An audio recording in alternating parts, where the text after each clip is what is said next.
인생은 아름다워.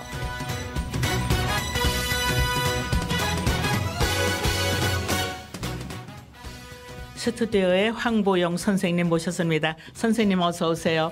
반갑습니다. 또 네. 뵙겠습니다. 지난 시간에 한창 재밌게 말씀 듣다가 시간이 다 돼서 일주일 지나고 이제 민속절 연휴도 끝나가는데요. 선생님 근데 옛날에 저 10살 안팎 때 민속절 그때쯤 되면은 옛날에 날씨도 추웠잖아요. 네네네. 이 가만히 둘둘 말고 그 위에 널빤지 놓고 널도 뛰고 그랬는데요. 네네. 지금 민속절이라는 것은 연휴가 길면 여행 가고 완전히 달라져 가지고 음식 이런 거나 좀 전통적으로 하지 옛날 민속놀이 하는 사람 못 보겠어요. 그렇습니다. 자치기도 있었고 옛날에는 윷놀이도 하고 그랬단 말이에요. 네. 그래서 요즘 뭐 세시 풍속이 많이 달라져 가지고 네. 이 설 음식 하는 집도 드문 것 같아요. 그런 것 같아요. 저희들도 다 사서 먹습니다. 그러시죠? 설 음식 안 한 지도 오래됐어요. 편리한 걸 추구하게 되고 네. 그렇더라고요. 그런데 이제 선생님을 제가 그래픽 디자이너라고 첫 번 시간에 소개를 드렸지만 그뿐이 아니라 더 크신 분이에요. 화가 뭐 어떻게 저 명칭을 붙여드리는 게 좋을지 너무 여러 가지를 하시니까 부활의 화가라고도 아주 이젠 부활의 화가로 알려주셨더라고요. 또 그림도 많이 그리시고 외국에 또 저 출품도 받고 그러셨죠? 예, 제가 그 그래픽 디자이너로 네. 일찍 출세를 해가지고 네. 한 34년 동안 열심히 활동을 했는데 네. 원래는 제가 이제 올림픽 조직위원회 근무가 끝나면은 네. 그 서울대에 계시는 선생님들이 서울대학교 교수로 이렇게 이제 오시라고. 그뭐 모시는 건 아니고 후배니까 이제 그 스카우트 하겠다는 이런 은지를 네. 좀 주셨는데 그 세상 일이 뭐 뜻대로 안 되는 게 그렇죠. 예, 그렇게 좌절되었어요. 아. 근데 이제 제가 그 당시만 하더라도 이제 또 그래픽 디자인계의 스타라는 의식이 있었기 때문에 네. 다른 대학에서 또 이제 약간 전공이 다른 대학에서 오라는 얘기는 있었는데 네. 여하튼 우물쭈물하다가 대학으로 돌아갈 기회를 놓쳐버렸어요. 아, 그렇게 됐군요. 그래가지고 이제 인생 중반에 제가 좀 이제 시련이 있었어요. 그래가지고 이제 뭐 고비를 겪으셨군요. 예. 그래서 디자인 스튜디오도 한 5년 했는데 제가 경영 능력이 부족하고 아티스트니까 그래가지고 이제 수익을 제대로 못 내고 이래가지고 네. 또 접고 그래가지고 이제 뭐 중앙일보, 조선일보 이런 데 전문위원도 하다가 네. 33년 만에 네. 제가 이제 그 그래픽 디자이너로서는 종지부를 찍고 회화를 시작을 했어요. 화가로서 또 새 출발을 한 거죠. 네. 그 결심을 한 것도 이제 우리 분야에서는 대단한 걸로 생각하죠. 그러니까요. 33년에. 네네. 그래가지고 제가 이걸 미련을 갖지 말아야 되겠다 그래가지고 그 제가 가지고 있는 그래픽 디자인 서적을 전부 다 처분해 버렸어요. 팔아버리고 뭐 후배를 주고 이래가지고 집에 하여튼 그래픽 디자인 관련 일체 서적이 없어요? 안 보이게. 그래가지고 이제 다시 백지에서 이제 회화를 시작했는데 벌써 이제 14년이 지나가고 지금 이제 15년째에 접어들었죠. 네. 아니, 야, 선생님 머리를 다 씻어내신 거예요. 그렇죠. 그래픽 디자인 다 씻어내시고 새로운 그 화가로서의 예술인으로서 출발을 하신 지 지금 15년째 들어가죠. 그리고 선생님 그 부활의 화가로서 이렇게 그림을 보면은 좀 특이하고 종교적인 거 부활은 역시 종교적인 그렇죠. 기독교의 그래서 최고의 사상이죠. 궁금해가지고 네네네네. 그 사진도 제가 여러 사진이 아니라 그림을 작품을 봤는데 그 조금 설명해 주세요. 어떻게 인생에 영향을. 제가 이제 그래가지고 이제 그 회화를 시작하면서 네. 그냥 일반적인 풍경화나 정무라 그리는 인물화 그리는 그런 화가들하고는 구분돼야 되겠다 이래가지고 그래픽 디자이너로서의 뿌리가 있는 회화를 하자 이래서 이제 처음에는 그 힐링 그래피즘이라 이래가지고 네. 그 치유가 되는 그래픽 디자인적인 그림을 이제 시작을 했는데 네. 몇 년 하다 보니까 제가 그 기독교의 최고의 사상이라고 그러는 부활 여기에 이제 눈을 뜨게 되었어요. 그래서 이제 부활을 테마로 계속 해나가는 게 좋겠다. 물론 그 힐링 그래피즘 회화도 그 부활적인 요소가 많이 있었어요. 그래서 그 중에 다른 건 제거해버리고 부활만을 빼가지고 이제 회화 작업을 시작했는데 그러다 보니까 반응이 좋아요. 근데 네. 제가 뭐 예수님의 부활을 그린 건 아니고요. 네. 또 제가 원하는 것은 원래 인생의 부활을 그리고 싶었는데 인생의 부활이라는 게 뭐 추상적이라 그 그림으로 나타낼 수가 없잖아요. 네. 그래서 이제 식물하고 동물 뭐 이런 거를 그 콤비네이션을 해가지고 조화를 해가지고 네. 이제 그리면서 발표했는데 반응이 좋았어요 국내외적으로. 네. 그러다 보니까 이제 벌써 15년째가 되었고 네. 제가 처음에 이걸 시작할 때는 한 10년이면 내가 원하는 경지에 도달할 수 있지 않겠냐 이랬는데 한 13년 정도가 걸리더라고요. 제가 원하는 이 정도면 됐다 싶은 경지가. 네. 그래가지고 제가 이제 그 네. 13년 정도 되니까 이 뭔가 또 본인의 마음에 흡족할 수 있는 네네네 그런 상태가 되었습니다. 그런데 이제 그것을 이끌어온 주로 된 테마가 이제 부활이었죠. 근데 부활을 그 죽을 때까지 가져가야 됐다는 생각은 또 언제 했냐면은 제가 그러니까 한 4, 5년 전에 프랑스 파리에 갔었어요. 근데 지금 세계의 그 살아있는 화가 중에 최고의 화가라는 사람이 2명 있어요. 그 중에 한 사람이 이제 게오르그 바젤리체라는 사람인데 그 대규모 개인전을 하고 있더라고요. 파리에서 파리 그 변두리에서. 그래서 그걸 보고 굉장히 감동을 느꼈어요. 근데 그 사람을 그대로 모방한 건 아닌데 그 사람이 그 당시에 보면 세월 타임이라는 걸 주제로 쭉 작품을 냈어요. 몇 년째 하고 있더라고요. 그런데 저는 부활을 주제로 하고 있었잖아요. 그 사람이 타임을 하는 거 보고 제가 부활을 이거 죽을 때까지 가져가도 되겠구나. 그러셨군요. 그런 이제 결심을 하게 되었죠. 그러면은 선생님이 외국에서도 저 전시를 하자고 초청도 오고 이러는 걸로 제가 알고 있는데 외국에 소개하실 때도 부활 작가로 하십니까? 그렇죠. 그 자리매김을 딱 이제 살아계실 동안 글로 가시겠다. 그렇죠. 그래서 제 명함 뒤에도 보면은 Contemporary Korean Painter who paints on the theme of resurrection. 그 부활이 영어로 resurrection이라고 그러거든요. 이게 부활을 그리는 한국 현대 화가입니다라는 걸 명함에도 박아가지고 다녀요. 그렇게 하셨군요. 이제 그렇게 하고 또 선생님은 소개드리고 싶은 게 선생님은 너무 광범위한데 그 족적을 남기셨는데 우리 글씨체에 대해서도 선생님 작업을 하셨잖아요. 그 젊은 시절에 하신 거죠. 제가 참 이거 오늘 나와서 이거 제가 제 자랑을 잘 안 하는데 오늘은 제가 자꾸 궁금하니까 제 자랑을 하게 돼서 제가 좀 민망한 측면이 있습니다. 이거 시청자들한테 욕 먹지 않을지 모르겠는데 저는 그렇게 말씀 안 하시는 부분을 하시게끔 하는 사람입니다. 제가 이제 그 글씨체 놀라워요. 제가 중학교 때부터 이제 디자인을 하게 됐잖아요. 아까 말씀드렸듯이 지난 시간에 말씀드렸듯이. 중학교 2학년 때부터 이제 소위 말해서 그 당시엔 도안이라고 불렀는데 디자인을 하게 되면서 캐리어가 많이 쌓였죠. 특히 이제 중고등학교 시절에 감수성이 예민한 시절에 그 좋은 선생님들을 만나가지고 그 많은 지식을 흡수할 수 있었어요. 그래서 대학에 들어갔더니 선생님들의 그 교수님들의 사랑을 많이 받았습니다. 제가 그 당시 이제 같이 교수님들도 뭘 잘 모르던 시절이었거든요. 아까 말씀드렸듯이. 그래서 이제 그 교수님들하고 교류에 있어서 사랑을 많이 받았습니다. 제가 그 가운데 이제 그 일본에서 이제 그 서체 디자인이라는 그 화두를 꺼낸 디자이너가 있었어요. 그 당시 일본에서. 일본에서. 그 사람이 이제 서체 디자인이라는 단행본을 냈는데 그걸 제가 대학교 3학년 때 입수해서 보고 한국도 이걸 해야 되겠다. 일본도 이제 시작한 지 얼마 안 되는 거였어요. 그러니까 일본에서 시작한 지 한 2, 3년 만에 제가 그거를 이제 입수를 한 거죠. 그래갖고 더군다나 그 어린 소년이 그런 생각을 했어요.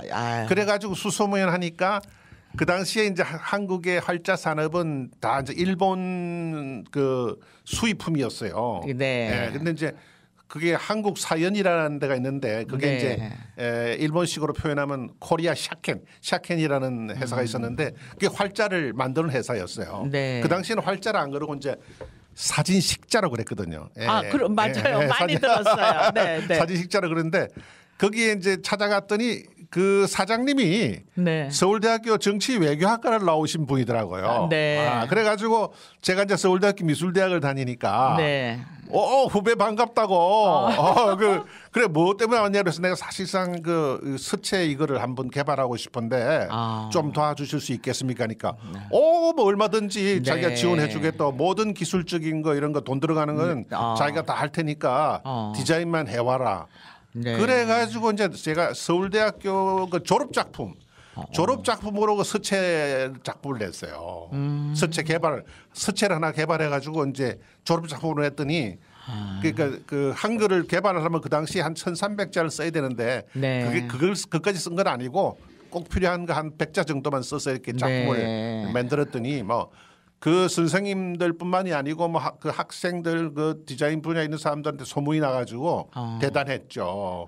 이게 그랬겠네요. 그래가지고 이제 졸업하고 군대를 갔다 와야 되잖아요. 그 31개월 군대 마치고 와서 잠깐 직장 생활을 하다가 네. 26살에 이제 그 명지전문대 교수가 되면서 네. 이걸 본격적으로 시작을 했어요. 네. 그래가지고 이제 그 당시에는 이제 이걸 책자로 펴냈어요, 내가. 책자로 만들어가지고 그 1,300자를 다 써가지고 1,350자를 써가지고 네. 그 책에다 다 수록을 했어요. 한 페이지 한 페이지 다. 네. 그랬더니 이게 뭐 센세이셔널했죠. 그래가지고 네. 이제 디자인계에서 후배들 동기들이 활자만 하겠다는 사람들이 나타나기 시작했어요. 그리고 이제 그 책이 이제 각 대학의 교재로 쓰였어요. 네. 선생님이 이걸 갖다가 이제 그 당시만 해도 가난했던 시절이니까 네. 학생들이 사라 그러지는 못하고 네. 예. 돌려가면서 보고 네, 복사를 해가지고 그렇게 복사를 해서 몇 권 복사를 해서 돌려보고 네. 이걸 이제 기준으로 참고로 해서 네. 너희들 작품 만들어 봐라. 그래가지고 그게 이제 아날로그 시대 때인데 요즘은 컴퓨터라 다 그렇죠. 서체를 만들지만 아날로그 시대 때인데도 그 당시에 그러니까 제 활자를 사용하려면 사진으로 다 찍었어. 이게 그 재판용 카메라라는 게 있어요. 그걸 네. 카메라로 특수 카메라로 다 찍어서 이렇게 그 붙여서 썼었는데 그럼에도 불구하고 굉장히 인기가 좋았어요. 그게 20-30년 동안. 선생님 그러면 황보영 선생님 대학생 때 벌써 몇십 년 전에 중학생 때 머리가 벌써 그걸 뜻을 가지고 대학생 때 그 만든 거 아닙니까? 그렇죠. 예. 머릿속에 넣어뒀다. 그렇게 타고나신 뭐 감각을 예술적 감각을 타고나신 분이라는 생각이 들곤 그러는데 지금도 그런 우리 한글 글자체 달라진 게 많이 나오고 텔레비전 같은 데서도 일정한 글자체로 어떤 땐 쓰고 그러는데 그 줄기가 황보영 선생님 대학 시절에 만드신 그게 뿌리가 될 수 있다 이런 생각이 그렇죠. 드는. 화두를 이야기를 제목을 던진 거죠. 제가. 그러네요. 그래가지고 이제 우리 그래픽 디자인 분야에서는 대단하게 취급합니다. 그 사건을. 그러네요. 그런데다 지금 이제 45년이 지난 작년에 네. 그 후배들이 요즘은 딱 컴퓨터로 활자를 만들잖아요. 네. 제가 그 45년 전에 만들었던 활자하고 네. 대학 시절 50년 전에 발표했던 그 활자를 기본으로 해가지고 네. 컴퓨터용 활자를 만들었어요. 그래 지금 이제 시판하고 있습니다. 그러니까 컴퓨터 그 그래픽 디자이너들이 제 활자를 사서 쓸 수가 있어요. 지금, 다시. 예, 그러니까 지금 45년 만에 다시 부활을 한 거죠. 정말 부지런 부활이죠. 선생님 그러면은 그걸 어떻게 궁금한 게 요즘 하도 저작권 시대인데 45년대 원래 창안자, 네. 창시자 이 다 해당이 되는데 그 활자를 사용하면 저작권 같은 건 어떻게 돼요? 그래가지고 이제 그 후배들이 네. 이제 하겠다고 왔을 때 네. 제가 나이가 73세인데 네. 이 나이에 돈을 벌어서 뭘 하겠습니까? 그래서 돈을 안 받겠다. 난 no royalty.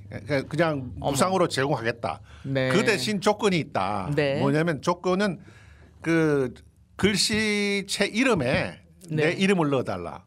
그 당연하죠. 항구용 미디엄체. 그리고 제가 개발한 건 한 가지 글씨체인데 두 가지를 더 개발해달라. 그러니까 지금 제가 개발한 것은 중간 크기 정도의 뚱뚱한 글씨체거든요. 그걸 뭐 전문 용어로 미디엄체라 그러는데 라이트 아주 가는 채 그리고 그거보다 아주 두꺼운 채 볼드체 그 세 개를 패밀리로 해서 개발해 줬으면 좋겠다.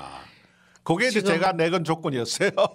선생님 저기 황부용 미디엄 말씀하셨는데 노래 하나 들으시고 또 좀 제가 모르는 게 많으니까 아주 흥미가 많습니다. 여쭤보고 싶어요. 좋아하시는 노래 하나 우리 듣고 가면 좋겠어요.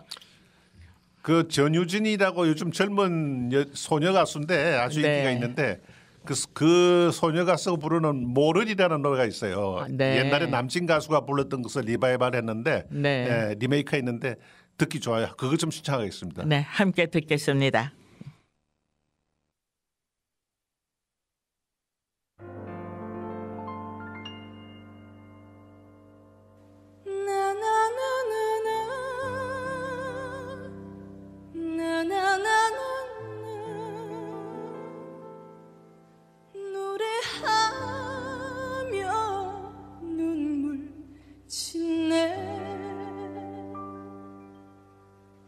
그대는 이 마음 모르리.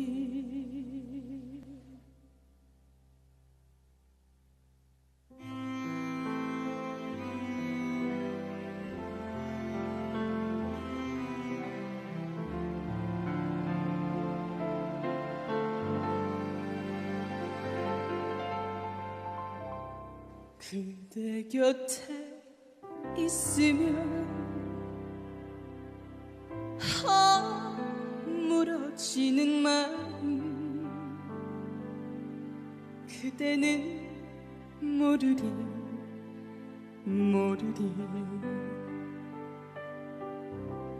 그대 곁에 있으면 나 그네 되는 마음 그대는 모르리 너를 사랑하고도 너를 보내야 하는 찢어지는 가슴을 달래며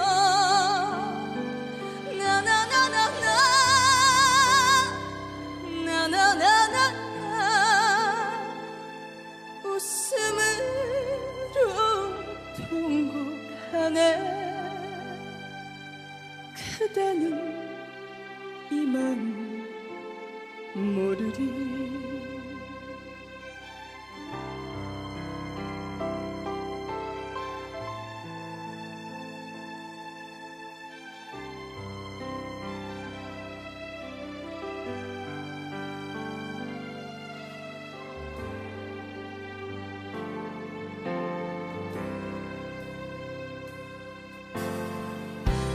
그대 곁에 있으면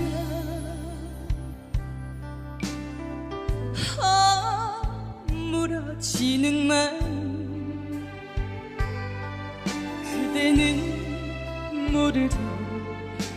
모르리 너를 사랑하고도 너를 보내야 하는 찢어지는 가슴을 달래며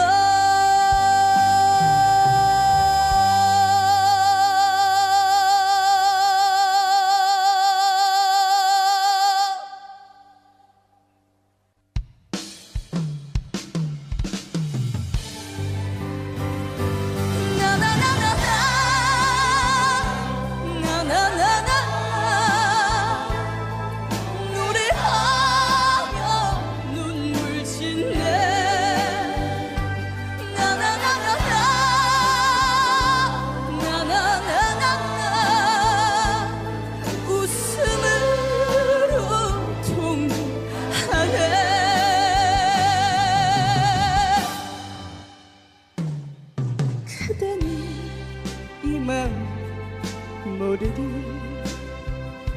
그대는 이 맘 모르리.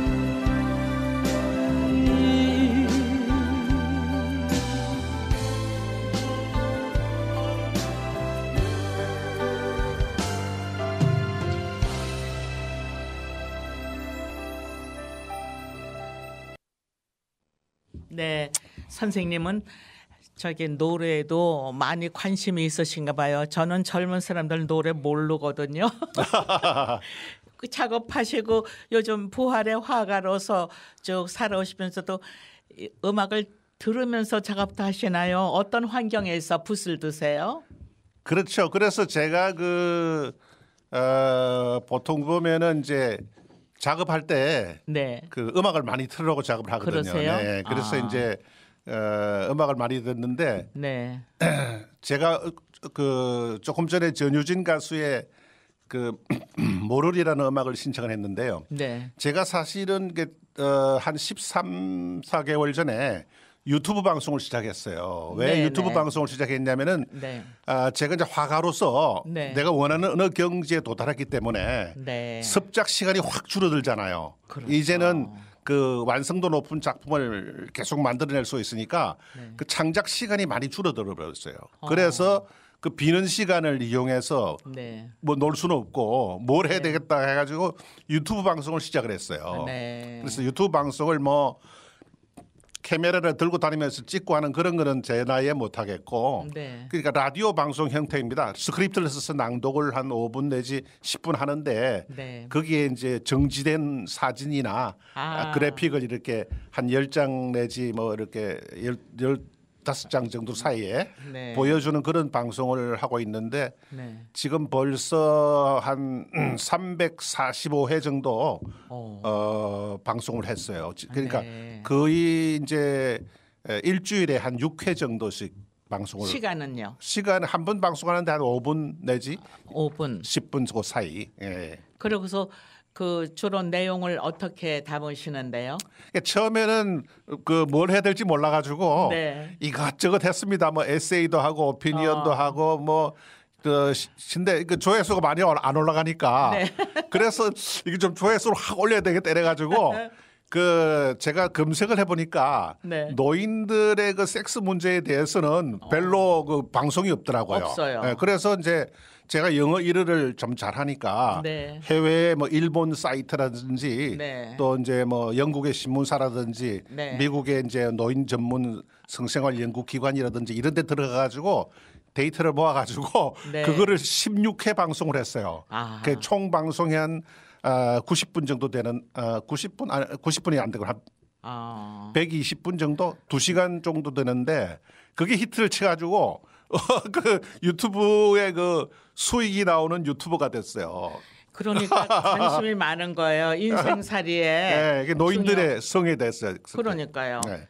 노인- 그래 간데 우리 집 사람이 그런 거 한다고 어떻게 반대를 하는지 그래갖고 이제 그거는 딱 120분으로 끝내버리고 네. 그 이후로는 제가 이제 그 네. 대중가요를 방송을 하기 시작했는데 하다 보니까 네. 제가 이제 관심이 가는 그 소녀 가수 하나 있었어요. 네. 그 전유진이라는 그 가수인데 조금 전에 음악 네. 나간 그 가수인데 네. 이 가수를 응원하는 방송을 지금 제가 한 70회, 한 80회 그 사이에는 지금 방송을 내보내고 있습니다. 최근에는.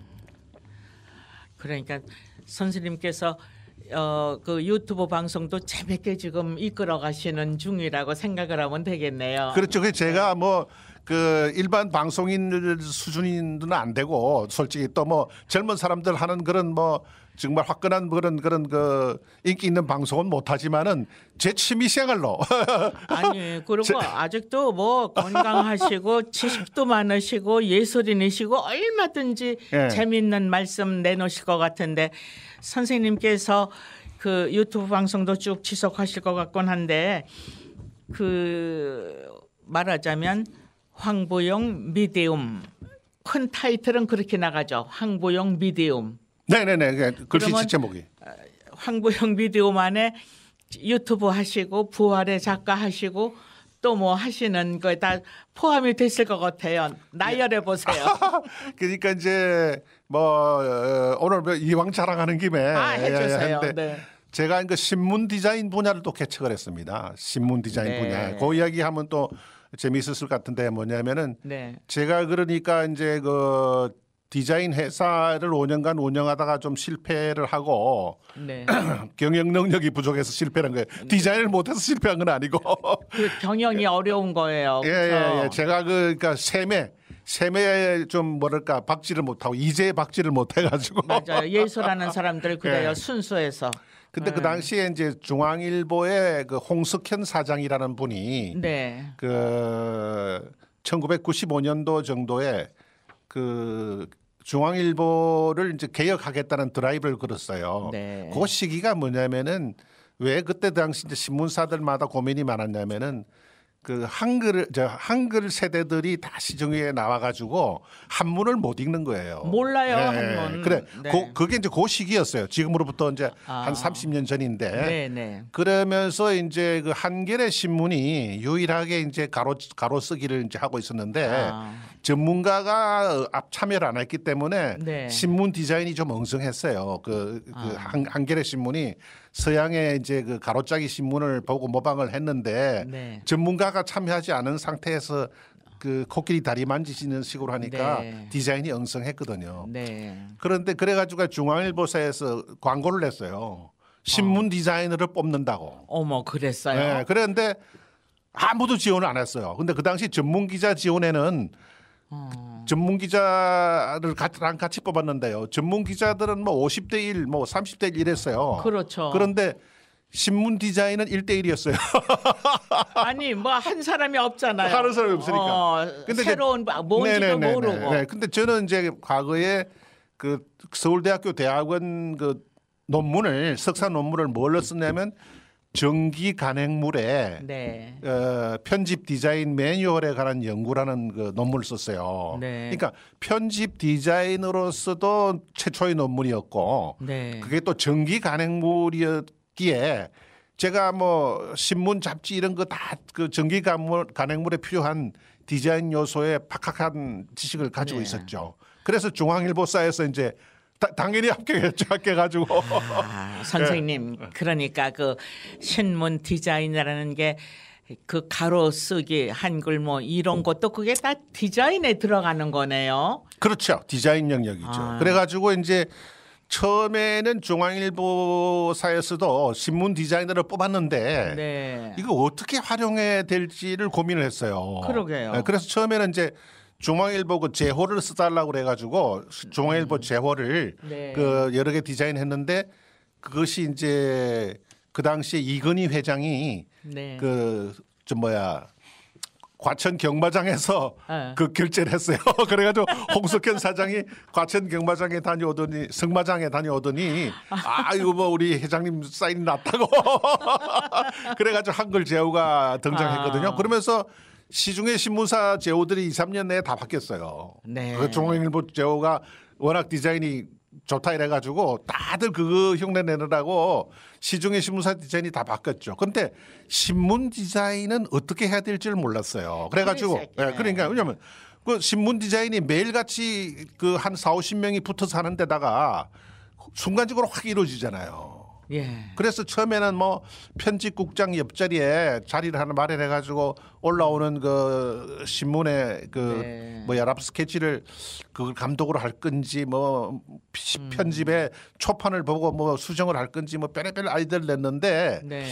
그게 내가 보니까 그래가지고는 안 될 것 같더라고요. 그러고 이제 편집 기자들의 반발도 세고 네. 누가 누구를 검열하느냐 네. 이것도 이제 언론기관들은 자존심이 세잖아.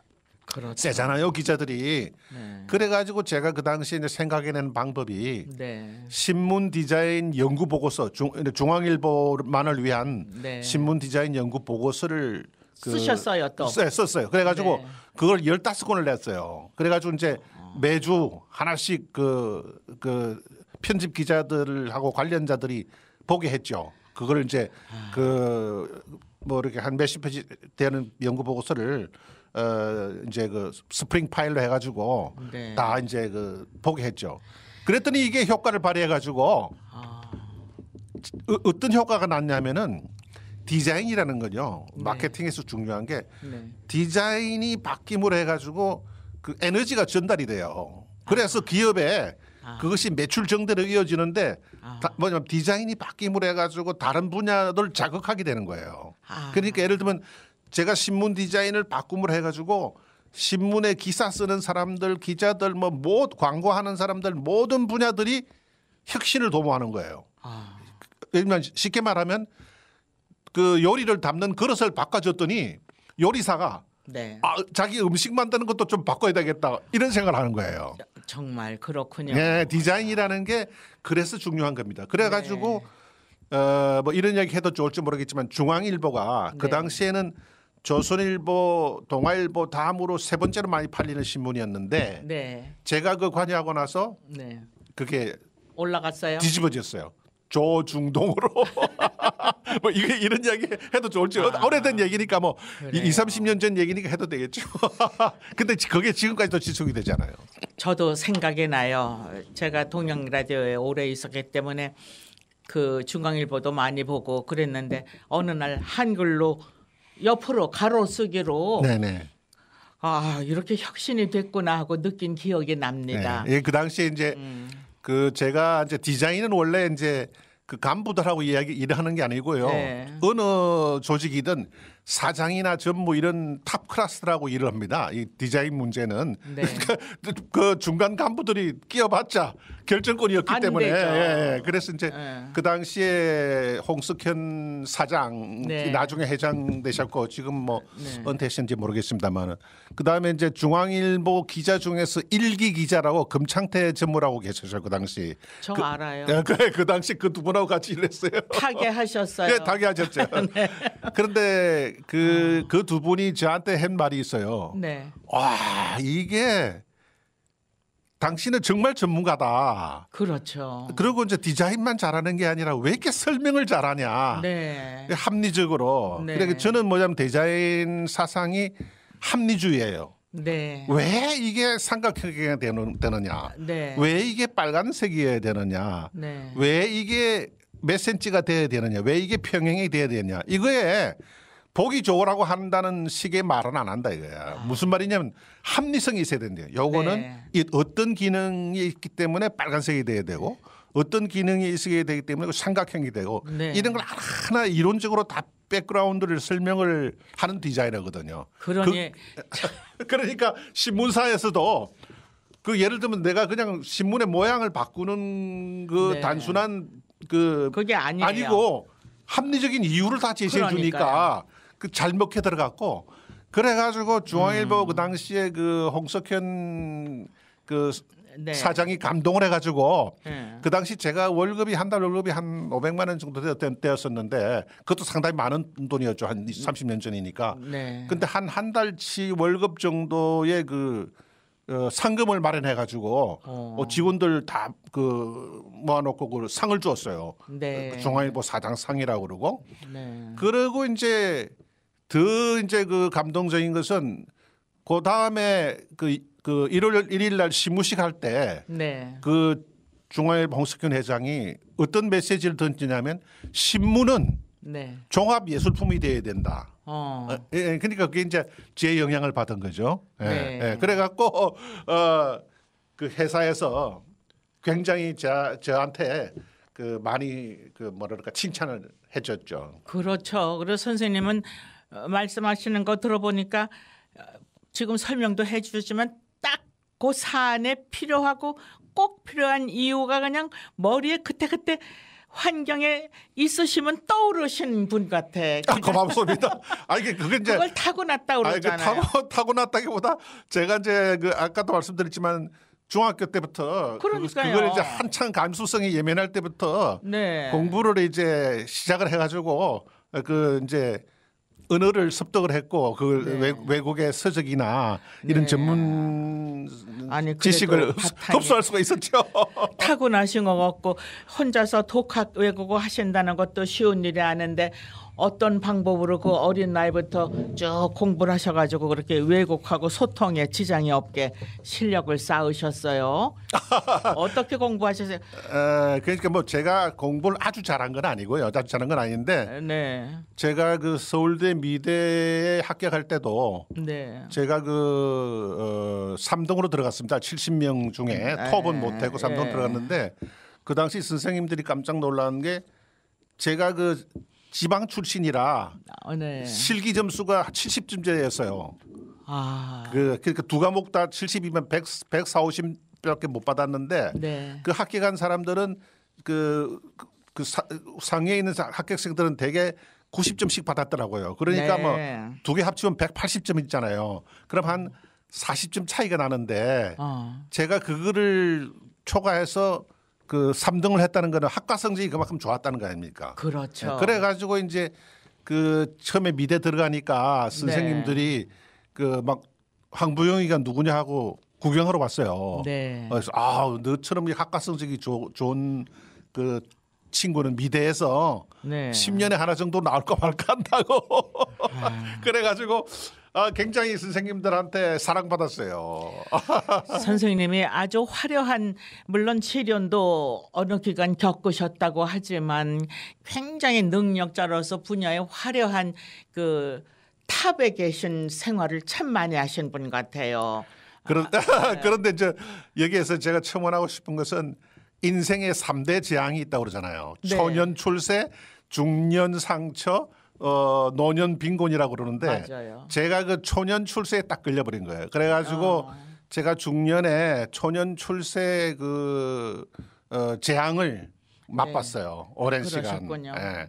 그래서 제가 인생에 그런 재앙을 맛봤기 때문에 제 그림의 테마가 네. 제가 부활에 집착하는 것도 제 인생의 부활 플러스 알파예요.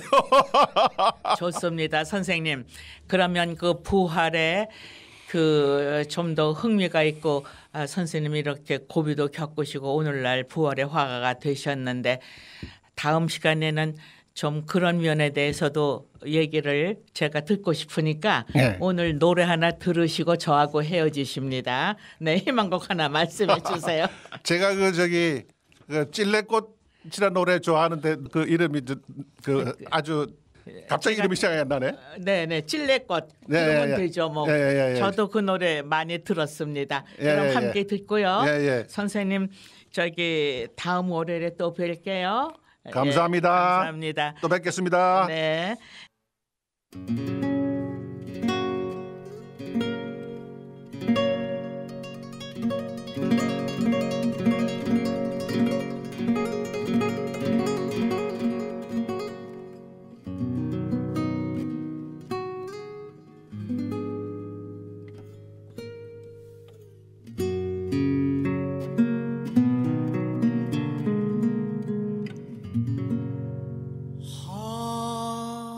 하얀 꽃 찔레꽃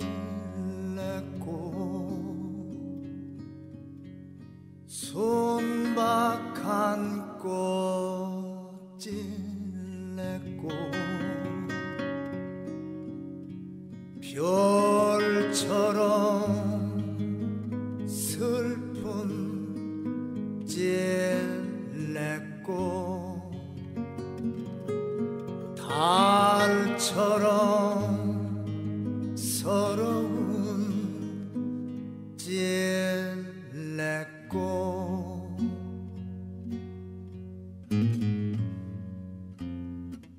찔레꽃 향기는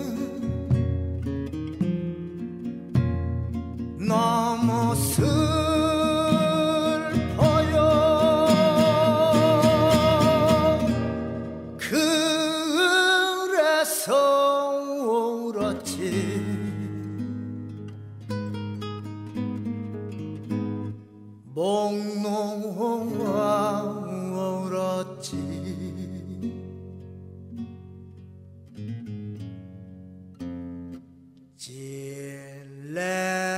찔레꽃 향기는 너무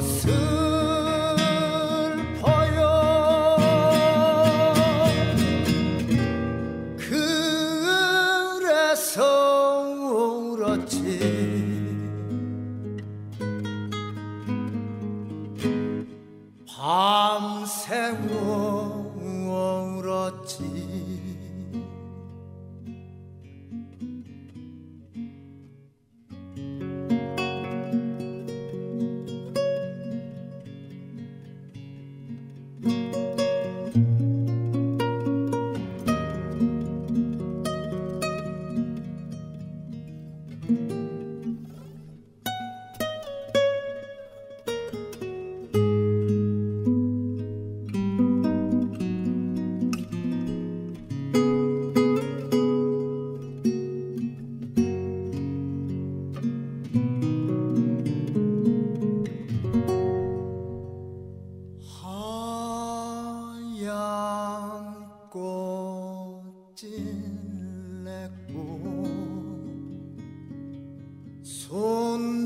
손박한 꽃이 맺고 별처럼 슬픈 찔냈고 달처럼 서러운 찔냈고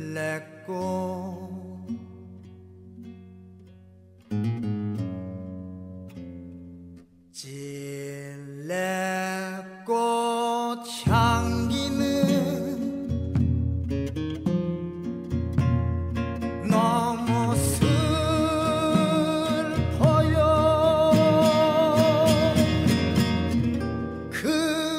그래서 울었지 목놓아 울었지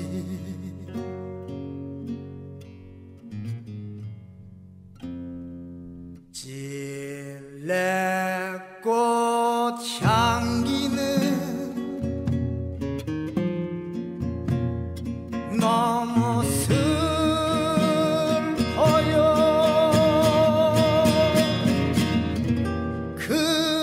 그래서 울었지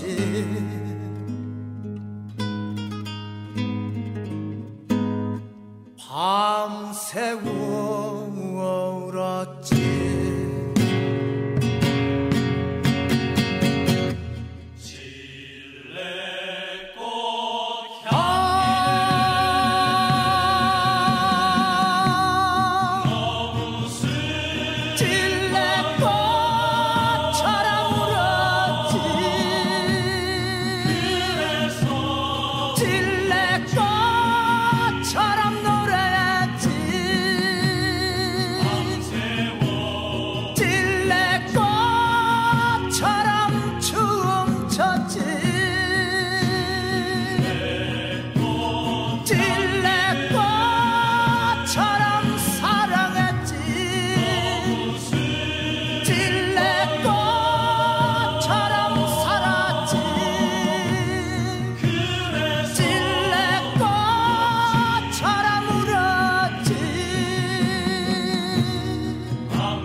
오늘 여러분에게 마지막 노래를 보내드리겠습니다. 정수로가 부르는 환희. 지금까지 기획 진행 이성화, 기술 편집 김우신 프로듀서였습니다. 이 방송은 방송통신위원회와 시청자 미디어 재단의 후원으로 보내드렸습니다. 여러분 감사합니다.